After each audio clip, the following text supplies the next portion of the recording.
There we go. Hey guys, Muck, Bob. I just got back from Vegas. Unfortunately, still have a winning ticket that I need to go back to Vegas now and cash or send into William Hill. Um, Always fun. Yeah, how much is it for, Muck?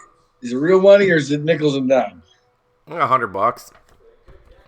I Yeah, took the better than a kick in the ass. I took the Bruins, the Blackhawks, and the Capitals last night on a three-team parlay in hockey. Uh, well, the Bruins just ravaged, and the Blackhawks just took Detroit to the woodshed last time. It was Yeah, just but because Detroit, brutal. like Larkin's not playing, they don't have like any of their good guys playing at all. So Yeah, but they got out. I mean, they were putting up a lot of shots early, and but they couldn't get anything done. It was interesting.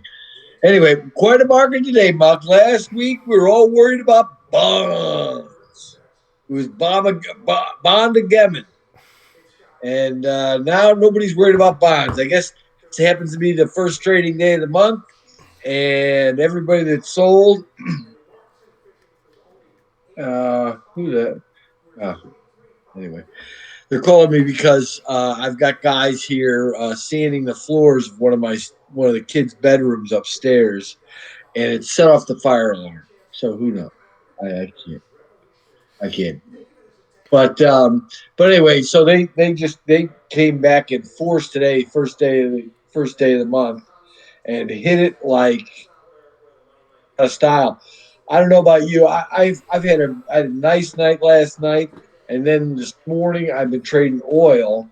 I of course should have stayed short, but it's just taken a beating. There's nothing. There's no bullshit that Saudi Arabia can say. I mean, supplies just coming back on board all over the place. So well, that's my yeah, I mean I would agree with that. Um, no matter what oil does, um, people are going to bring supply on if the price goes up. I mean that's just what happens. I sold out a DraftKings position.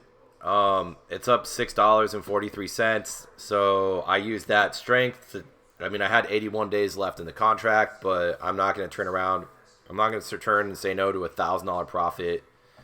Um, I'll probably look to get back in. It was a 70-90 vert spread. If if DraftKings sells off, back down to 65 or into the 50s, I'll put the same spread on again. Um, but I like it. I'm still long it in other ways. But yeah, I just think it's a an easy way to trade a market that's super volatile because you never know.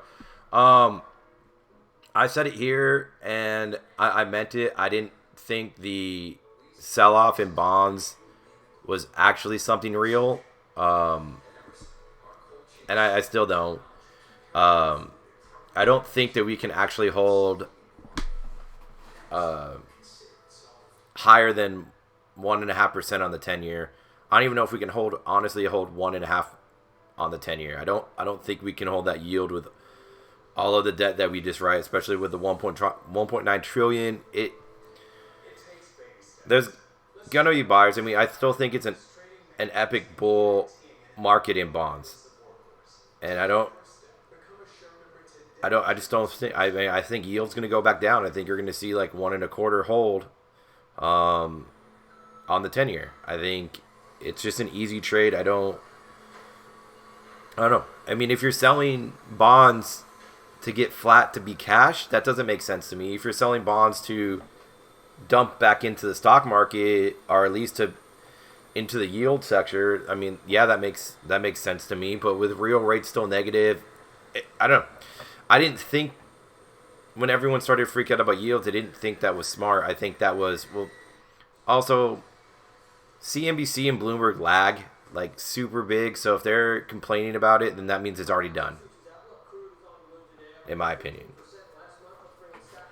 So wow. when they're freaking out about rates and yield, I think the people who needed to sell already sold and are working to put the money back in somewhere else.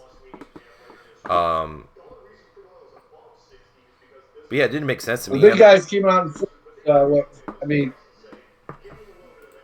uh, I have to get this, Muck. I'm sorry. No worries.